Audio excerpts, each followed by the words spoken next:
ধরনের পিতামাতা জাহান্নামে যাবে আপনি জানলে অবাক হয়ে যাবেন।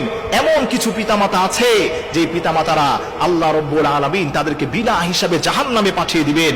আমার প্রিয় ভাইরা, আমরা তো সবাই জানি আল জান্নাতু তাহতা আকদামিল উম্মাহাত, পিতামাতার পায়ের নিচে হচ্ছে সন্তানের জন্য বেহেশত রেখেছেন। কিন্তু এমন কিছু পিতামাতা রয়েছে যাদেরকে আল্লাহ রব্বুল আলামিন জাহান্নামে নিক্ষেপ করাবেন। ওই সমস্ত পিতামাতা যারা এক নম্বর হচ্ছে ওই সমস্ত পিতামাতা যারা তাদের সন্তানদের সংসারগুলো নষ্ট করে। অনেক মা আছে, অনেক বাবা আছে, মেয়েকে বিয়ে দিয়েছে, মেয়েকে উল্টাপাল্টা পরামর্শ দিয়ে স্বামীর সংসারটা ভেঙে দেয়। নাউজুবিল্লাহ পড়েন। আল্লাহর হাবিব বলেছেন, কেউ যদি কোনো সংসারকে জোড়া লাগায় সে যেন আল্লাহর কাবা ঘরকে জোড়া লাগিয়ে দেয়। আর এখানে আপনি পিতামাতা হিসেবে সন্তানের সংসার নষ্ট করছেন, আল্লাহর গজব পড়বে আপনার উপর। আল্লাহর নবী বললেন, ওই সমস্ত পিতামাতাগুলো জাহান্নামে চলে যাবে যারা তাদের ছেলে মেয়েকে কুপরামর্শ দিয়ে তাদের সংসারটাকে ভেঙে দেয়। 2 নম্বর হচ্ছে ওই সমস্ত পিতামাতা যারা সন্তানদের মধ্যে যারা ঝগড়া সৃষ্টি করে। অনেকের মা এমন আছে, ছোট সন্তানকে দেখতে পারে, বড় সন্তানকে দেখতে পারে না। এমন কিছু কথা বলার মাধ্যমে সন্তানদের মধ্যে ঝগড়া সৃষ্টি করে। এই ঝগড়াগুলো হওয়ার কারণে পরিবারের মধ্যে অশান্তি সৃষ্টি হয়। যে সমস্ত পিতামাতারা ইচ্ছাকৃতভাবে সন্তানদের সংসারের মধ্যে অশান্তি সৃষ্টি করবে, ঝগড়া সৃষ্টি করবে, আল্লাহ নবী বলে দিয়েছেন পশ্চিম কালেও তারা জান্নাতের ঘ্রাণও পাবে না। 3 নম্বর হচ্ছে ওই সমস্ত পিতামাতা যারা সন্তানদের সঙ্গে বেইনসাফি করে, জুলুম করে সম্পদ নিয়ে। ছোট সন্তানকে দেখে এক চোখে, বড় সন্তানকে দেখে আর এক চোখে।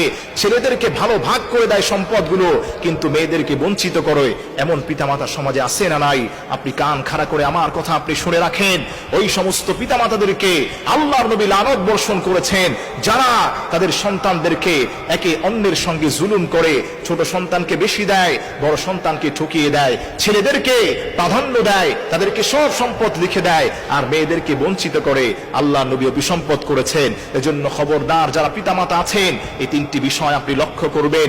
এই 3টি বিষয় যদি আপনি লক্ষ্য না করেন, আল্লাহর জাহান্নাম আপনার জন্য অবধারিত। 1 নম্বর হচ্ছে ওই সমস্ত পিতামাতা জান্নাতে প্রবেশ করবে না। জাহান্নাম যাদের ঠিকানা হবে যারা মেয়ের সংসারকে নষ্ট করে, ছেলের সংসারকে নষ্ট করে দেয় কুপরামর্শ দিয়ে।